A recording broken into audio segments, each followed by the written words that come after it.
logement et de commerce. Merci beaucoup Sophie. La fin de notre série Un peintre, un village nous emmène sur la côte normande à Honfleur, surnommée la cité des peintres. Elle a inspiré des générations d'artistes et notamment Eugène Boudin, considéré comme le précurseur de l'impressionnisme. Ces ciels tempétueux l'ont rendu célèbre. Alexis Jacquet, Éric Mézy. En Normandie, on ne dit jamais qu'il fait mauvais. On avoue éventuellement que la météo est parfois un peu changeante. Un ciel tourmenté qui fait le bonheur des peintres depuis près de 200 ans. Je regarde quand même une application météo, comme quoi la modernité, ça sert. Daniel Lallemand pose son chevalet à Honfleur depuis plus de 20 ans. Aujourd'hui, il s'est installé sur le Vieux-Port. Le peintre ne se lasse pas des reflets et des devantures colorées.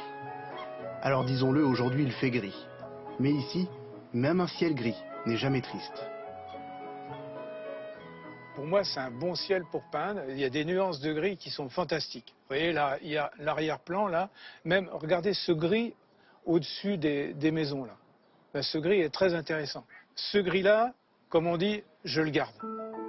Mais en matière de ciel, la référence s'appelle Eugène Boudin, un peintre né à Honfleur en 1824.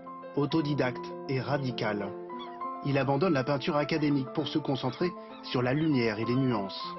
Des coups de pinceau rapides pour capturer l'instant. Sur la côte normande, il finit par trouver le sujet parfait. Il se situe à seulement quelques kilomètres de Honfleur. Ici, on est sur la plage de Trouville. C'est ici que Boudin est venu peindre ces fameuses scènes de plage avec les petites baigneuses, les petites poupées, comme il disait. L'aristocratie parisienne découvre alors les joies de la plage. Grâce au chemin de fer, c'est le début du tourisme balnéaire. Des élégantes colorées, pas forcément venues pour se baigner.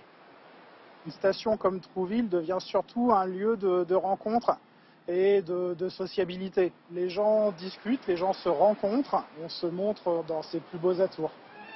Les toiles de Boudin, elles, basculent vers l'abstraction, les prémices de l'impressionnisme. Mais ces visages, simples taches de peinture, peinent à se vendre. Boudin vit donc une vie modeste. Il loge sur les hauteurs de Honfleur, à la ferme auberge Saint-Siméon. Aujourd'hui, établissement de luxe, mais à l'époque, une pension où se réunissent les artistes sans le sou. Tous les peintres parisiens parlent de ce petit paradis et de sa vue imprenable sur l'estuaire. C'est détente, c'est un peu bohème, c'est un endroit qui est un endroit de rencontre, d'échange. On ne parle que peinture, c'est leur passion commune. Les jeunes, les moins jeunes, qui se donnent des cours entre eux, mais ce n'est pas appelé comme ça, c'est une rencontre, une masterclass on dirait aujourd'hui. Autour de Boudin, ces peintres aujourd'hui devenus célèbres s'appellent Turner, Corot ou encore Monet, alors jeunes caricaturistes. Tous viennent pour la lumière si particulière de Normandie et pour la cuisine de la patronne. La mère Toutain, elle leur servait des crevettes grises sautées avec un peu d'ail, des maquereaux à l'oseille. Très souvent, les artistes n'avaient pas de quoi payer leurs notes. Et donc, qu'est-ce qu'ils faisaient? Eh bien, ils laissaient une toile. Ici, ça, c'est Cals qui a voulu faire plaisir à la mère Toutain, parce qu'elle l'avait régalé d'un lièvre à la Royale.